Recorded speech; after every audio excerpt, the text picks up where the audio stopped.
Nancy de Moss Wogemuth te pregunta, ¿en tu casa estás tratando de competir con los demás o estás tomando el rol de sierva? ¿Mantienes un puntaje de lo mucho que has hecho tú en comparación con lo poco que otros han hecho? Eso es competir. Eso es querer ser el primero.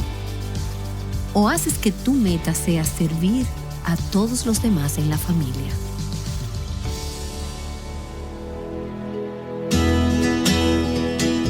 Estás escuchando Aviva Nuestros Corazones con Nancy de Moss Wogemuth en la voz de Patricia de Saladín.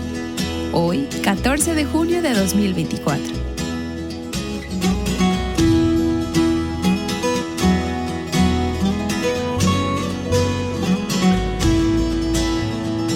El día de ayer Nancy comenzó una serie titulada ¿Cómo alcanzar la grandeza? Y hemos estado viendo 3 historias sobre Jesús y sus discípulos que definen la verdadera grandeza. Desafortunadamente, para mí es fácil relacionarme con los discípulos ambiciosos y peleones. Pero la enseñanza de hoy nos animará a ser más como Jesús, quien se hizo servidor de todos. Estamos haciendo una serie corta para ver 3 pasajes de las Escrituras que han capturado mi corazón y han llamado mi atención. Son 3 incidentes en la vida de los discípulos donde había alguna contienda en cuanto a quién era el mayor. ¿Quién era el mayor? ¿Quién era el más importante? ¿Quién era el primero? Y su idea de grandeza era tan diferente a la idea de grandeza de Jesús. Vimos uno de esos pasajes en la última sesión, en el Evangelio de Marcos, en el capítulo 9, donde los discípulos estaban discutiendo sobre quién era el más grande. Jesús les dijo, ¿quieren saber quién es el más grande? Es aquel que está dispuesto a ponerse a sí mismo de último y que está dispuesto a ser un siervo para todos los demás. Esa es la persona que es la más grande. Humildad más servicio es igual a verdadera grandeza. Y los discípulos en realidad eran muy parecidos a nosotras, en que ellos no tendían a entender las cosas en la primera ronda. Ellos tenían que ser recordados una y otra vez. Y este es un tema en el que eran particularmente testarudos. Este es un asunto que, me temo, también nosotras podemos ser muy cabezadura. Y es asombroso para mí ver estas discusiones, estos 3 pasajes que estamos mirando, y vamos a ver el segundo en el día de hoy. Todos tienen lugar en el contexto de Jesús diciéndole a sus discípulos, voy a ser asesinado, voy a ser rechazado, yo voy a ser crucificado y voy a volver a la vida. Si bien toda la preocupación sobre el plan cósmico de redención se arremolina en torno a Jesús, los discípulos están actuando como niños. Yo soy el mejor, yo soy el primero, yo soy el más grande. Y tú lo lees y tú piensas, ¿pero cómo podía ser esto? Y entonces miro mi propio corazón, mis relaciones, mis conversaciones, y creo que sí. ¿Cómo puedo ser así? Mira hoy en Marcos capítulo 10, llegamos al segundo relato. Y aquí tenemos a Jesús prediciendo su muerte por 3ª vez. Y es importante ver el contexto en el que surgieron estos debates. Marcos capítulo 10, comenzando en el versículo 32. E iban por el camino subiendo a Jerusalén, y Jesús iba delante de ellos, y estaban perplejos, y los que le seguían tenían miedo. Y tomando aparte de nuevo a los 12, comenzó a decirles lo que le iba a suceder. Esta es ya la 3ª vez. He aquí subimos a Jerusalén, y el Hijo del Hombre será entregado a los principales sacerdotes y a los escribas, y le condenarán a muerte, y le entregarán a los gentiles, y se burlarán de él, y le escupirán, le azotarán y le matarán, y 3 días después resucitará. Bastante claro. Bueno, para nosotras está bien claro, pero para ellos no lo era. Mira lo que sigue, el siguiente versículo. Como si ellos no hubieran oído nada de lo que Jesús acababa de decir. Jesús le acababa de decir a sus discípulos, yo voy a morir, yo voy a ser crucificado. Y los discípulos están ajenos, indiferentes a lo que está pasando en la vida de Jesús. Lo que les preocupaba eran sus propios intereses. Comenzando en el versículo 35, y se le acercaron Jacobo y Juan, los hijos de Zebedeo, diciéndole: Maestro, queremos que hagas por nosotros lo que te pidamos. Ahora, ellos no están preocupados por lo que pueden hacer por él o por cualquier otra persona. Ellos quieren que Jesús haga algo por ellos. Versículo 36. Y él les dijo: ¿qué queréis que haga por vosotros? Ellos le dijeron: concédenos que en tu gloria nos sentemos, uno a tu derecha y el otro a tu izquierda. Ahora Jesús había vuelto su rostro con dirección hacia Jerusalén, donde le esperaba la cruz a él. Nada se lo podía impedir. Pero los discípulos quieren pasar por alto la cruz y encontrar un atajo directo a la gloria. Cuando lleguen allí, quieren tener un asiento de primera y una posición esperando por ellos. Y si vas a la narración de Mateo, es el mismo relato, pero de nuevo otro paralelo. En Mateo capítulo 20, verás que su madre hizo la solicitud. Permítanme leerles lo que dice ahí. Mateo capítulo 20, comenzando en el versículo 20. Entonces se le acercó la madre de los hijos de Zebedeo con sus hijos, postrándose ante él y pidiéndole algo. Y él le dijo: ¿qué deseas? Ella le dijo: ordena que en tu reino estos dos hijos míos se sienten, uno a tu derecha y el otro a tu izquierda. Ahora, ¿qué sucedió? ¿Vinieron los discípulos o fue la madre que vino? La respuesta es sí. Al parecer, Santiago y Juan, que eran hermanos, habían utilizado a su madre para que apelara a su favor. Ya que Jesús les respondió a ellos, sugiere que ellos habían llegado con esa idea desde el principio. Así que aquí está la madre bien intencionada y que se alegra de darles un poco de impulso a sus hijos, de manera que puedan conseguir ese honor y esa promoción. Creo que cuando pones estos pasajes juntos, parece que la idea fue instigada por Santiago y Juan y que estaban usando a su madre como parte del proceso. Ahora, Santiago y Juan eran hijos de Zebedeo. Y eran dos de los 3 discípulos del círculo íntimo de Jesús. Ellos ya tenían una posición privilegiada. Su madre, Salomé, era probablemente hermana de María de Nazaret, lo que significa que si ese es el caso, entonces Santiago y Juan eran primos hermanos de Jesús. Así que se podría pensar que si alguien tenía el derecho, entre comillas, a hacer una petición especial, que ellos la harían. Ellos están en el círculo interior y son parientes cercanos de Jesús. Creo que probablemente estaban pensando: no hay nada anormal o inadecuado con esta solicitud. De hecho, en el capítulo anterior, solo unos días antes, Jesús le había dicho a los discípulos que se sentarían en tronos con él. En Mateo capítulo 19, en el versículo 28, dice: y Jesús les dijo: en verdad os digo que vosotros que me habéis seguido, en la regeneración, cuando el Hijo del Hombre se siente en el trono de su gloria, os sentaréis también sobre 12 tronos para juzgar a las 12 tribus de Israel. Así que no hay nada de malo con desear lo que Jesús ha dicho que en realidad se haría realidad. El problema es que estos dos hermanos, Santiago y Juan, están tratando de ser colocados por encima de los demás. Ellos quieren los mejores asientos en la casa. Y leemos acerca de otros como ellos entre los fariseos en Mateo capítulo 23. Los escribas y los fariseos les encantaba el lugar de honor en los banquetes y los primeros asientos en las sinagogas. Ellos querían ser reconocidos, querían ser estimados, querían ser valorados por encima de los demás. Y creo que parte del problema con los discípulos en este caso es que ellos estaban pensando en un reino político temporal. Cuando Jesús iba a Jerusalén, sí, él dice esto acerca de que va a morir, pero en realidad él es el Mesías, él es el rey. Él va a venir y va a derrocar a los romanos. Eso es lo que ellos estaban pensando. Ellos estaban pensando cuando Jesús llegó a Jerusalén que él iba a derrocar el gobierno y los romanos iban a ser eliminados. Y Jesús iba a establecer su reino. Y había muchos pasajes en el Antiguo Testamento sobre el reino de Dios siendo establecido. Pero los pasajes que ellos perdieron de vista fueron los que hablaban de lo que tenía que venir primero. la humillación antes que la exaltación.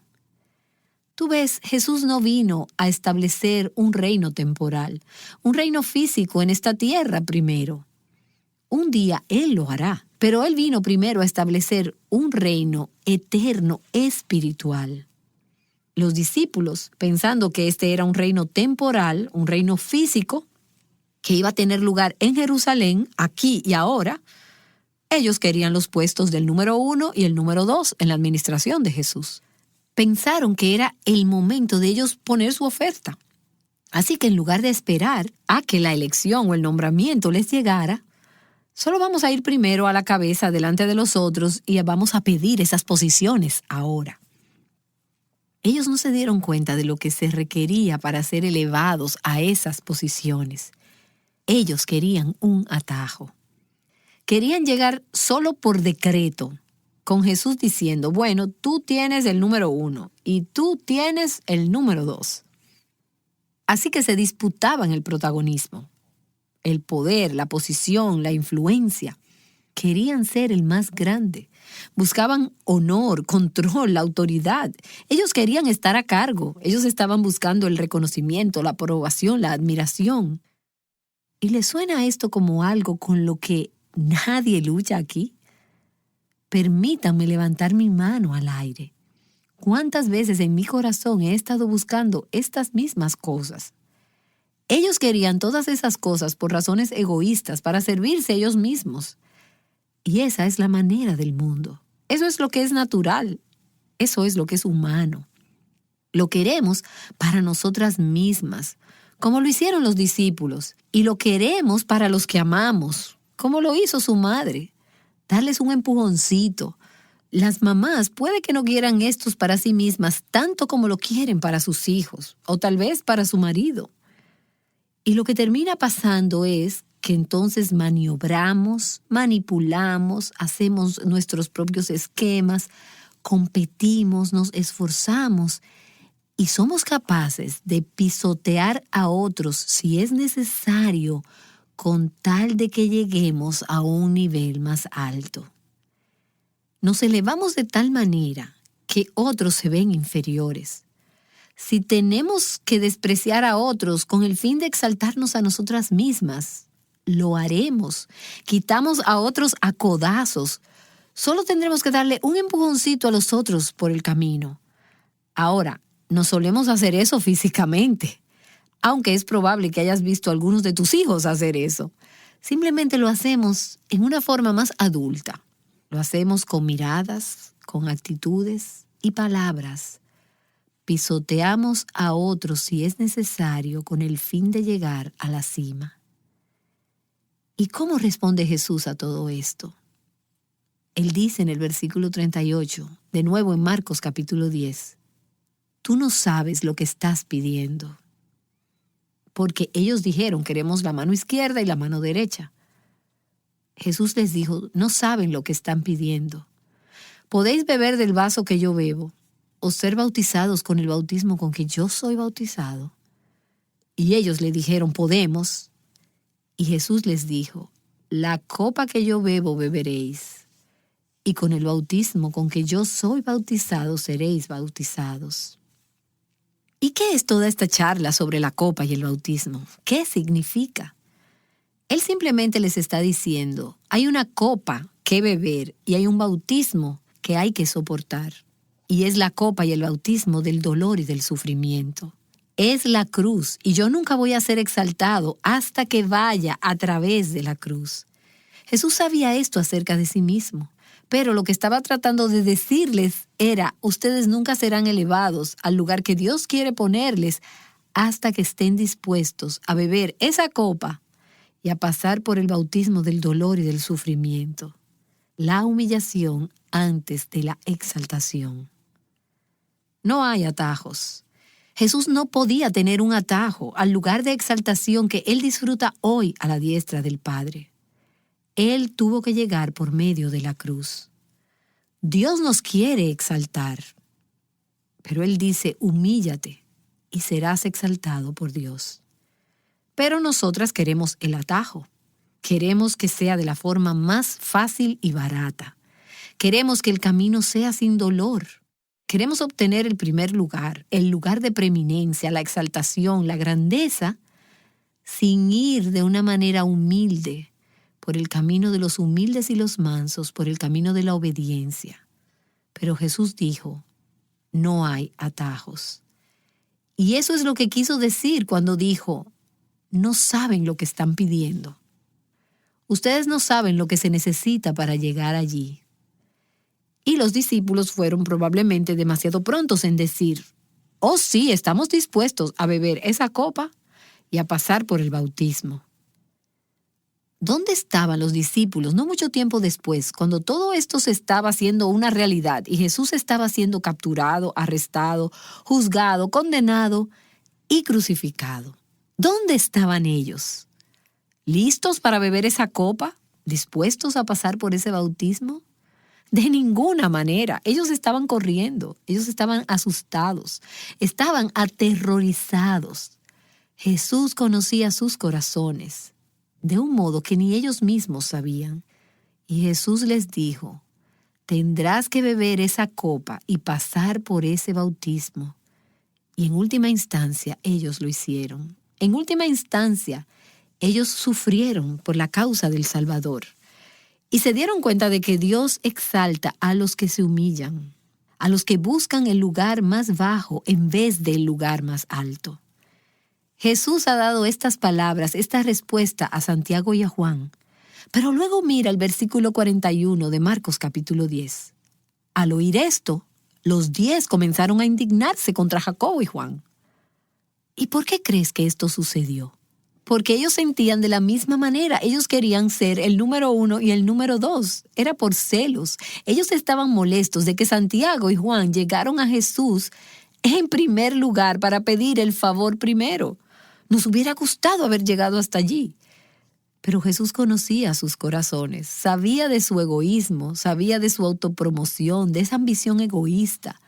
Así que en el versículo 42 de Marcos capítulo 10, Jesús los llama hacia Él y les dice, ¿sabéis que los que son reconocidos como gobernantes de los gentiles se enseñorean de ellos y que sus grandes ejercen autoridad sobre ellos?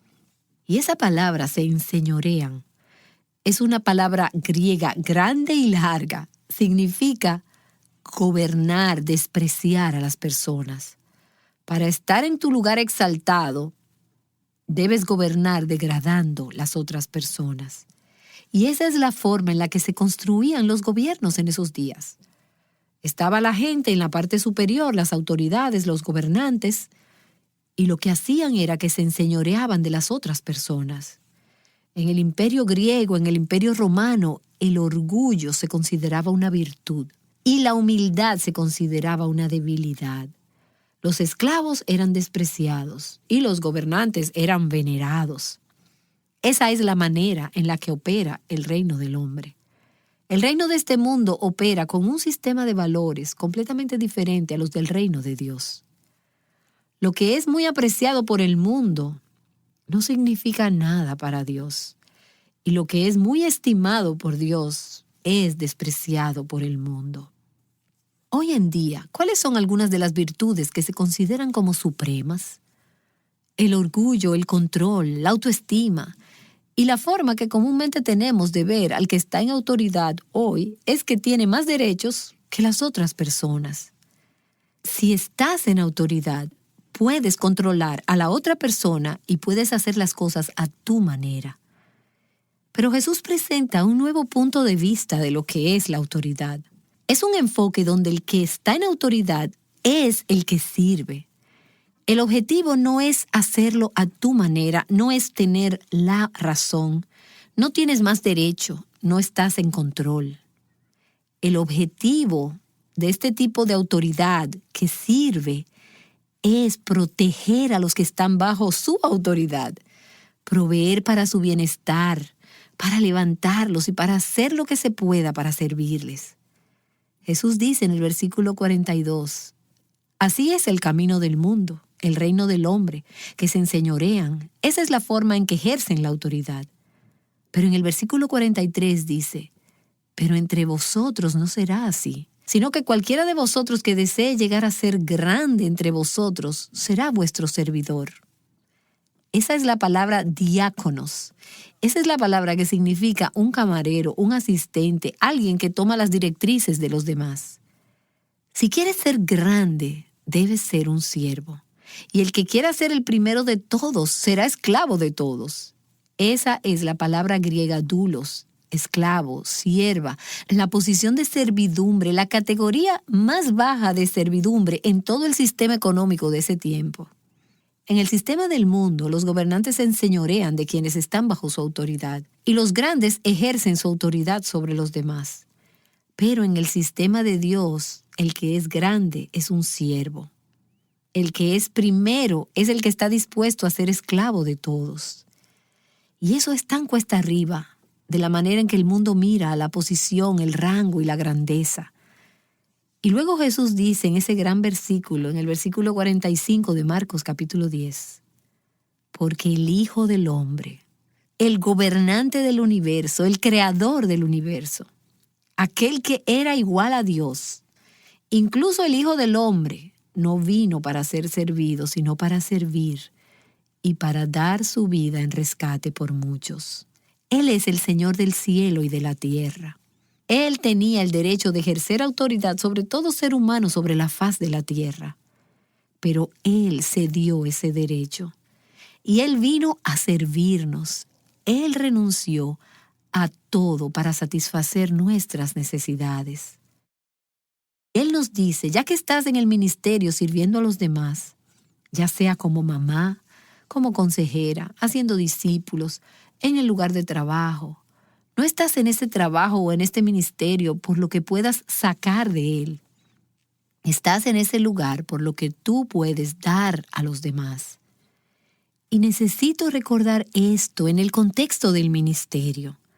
Tengo muchos privilegios, recibo muchas muestras de gratitud y aprecio y oportunidades para viajar, aunque la oportunidad más grande para mí es quedarme en casa.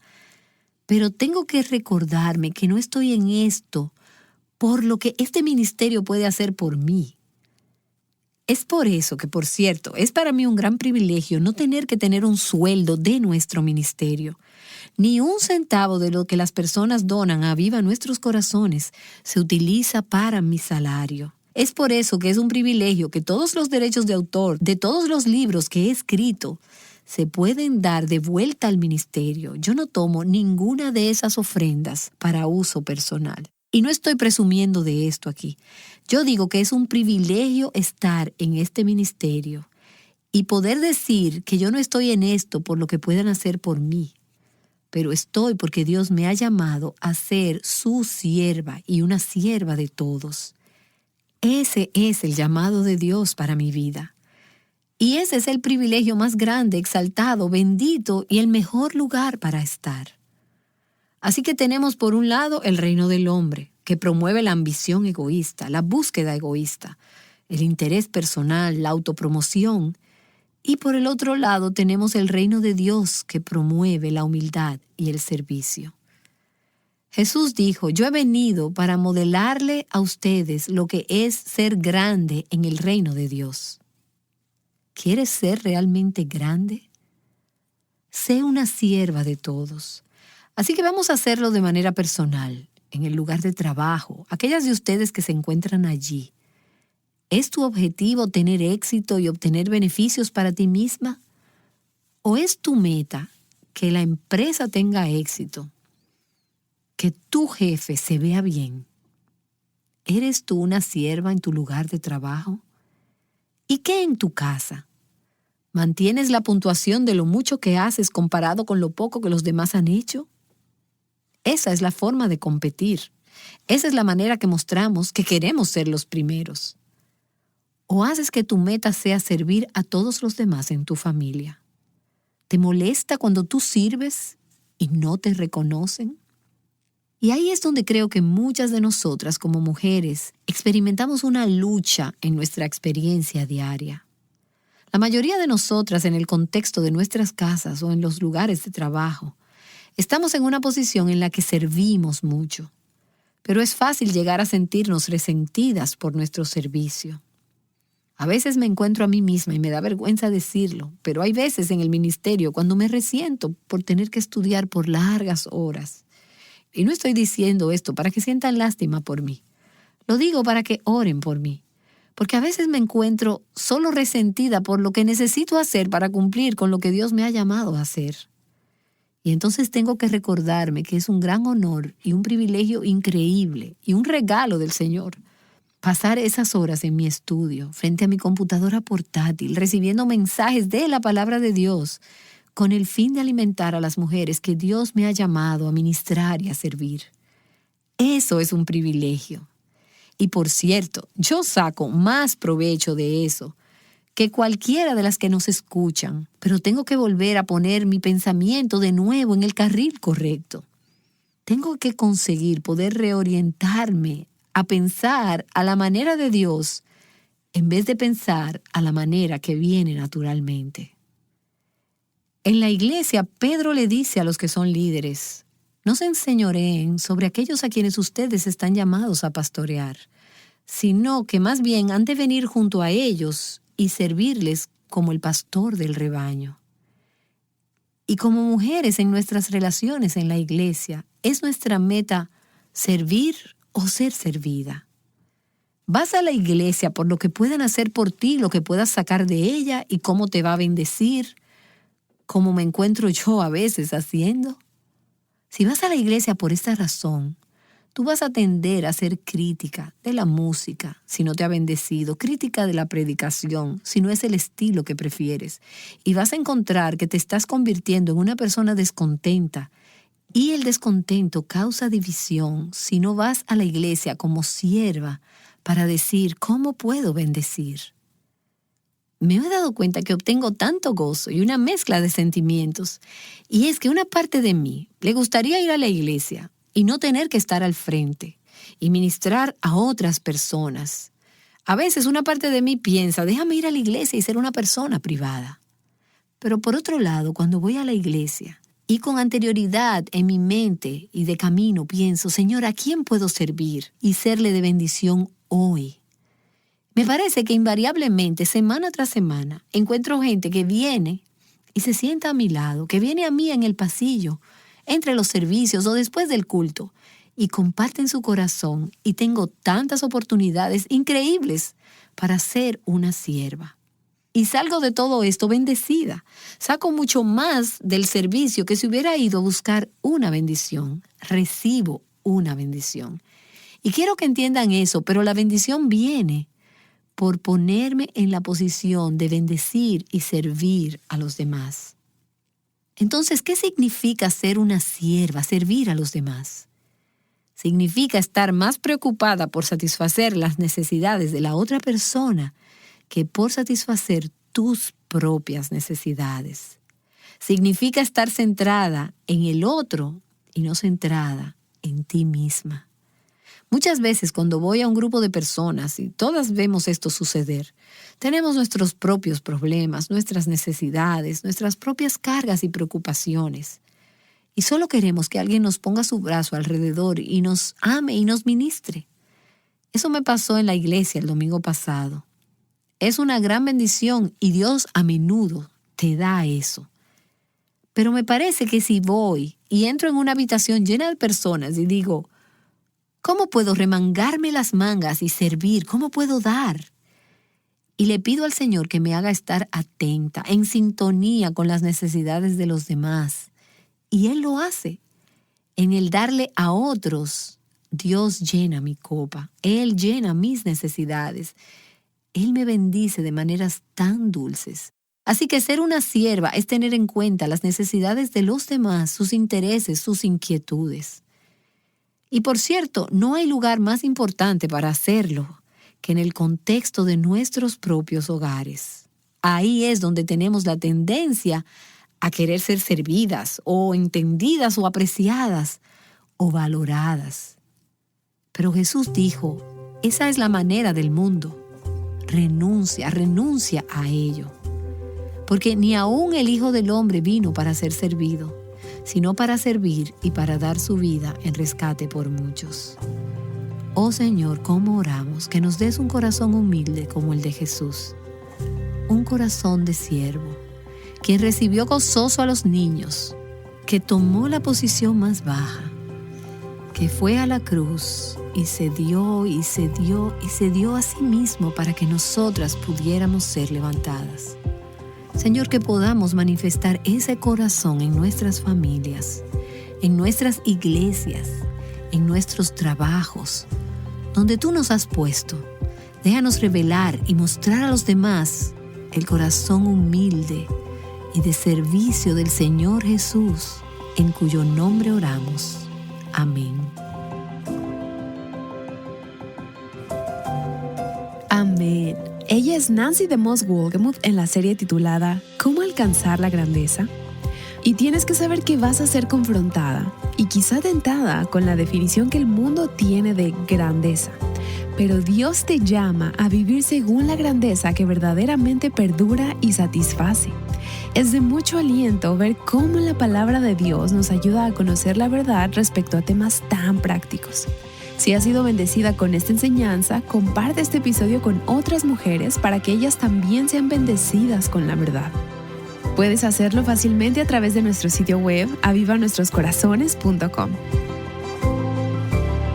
Quiero que imaginemos algo por un momento. Imagina un grupo de niños de 9 años de edad junto al hombre más fuerte del mundo.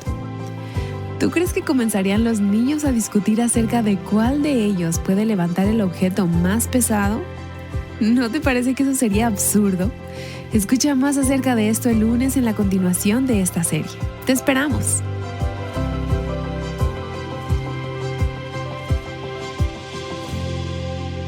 Llamándote a reflejar la hermosura del Evangelio al mundo que te rodea. Aviva Nuestros Corazones es un ministerio de alcance de Revive Our Hearts.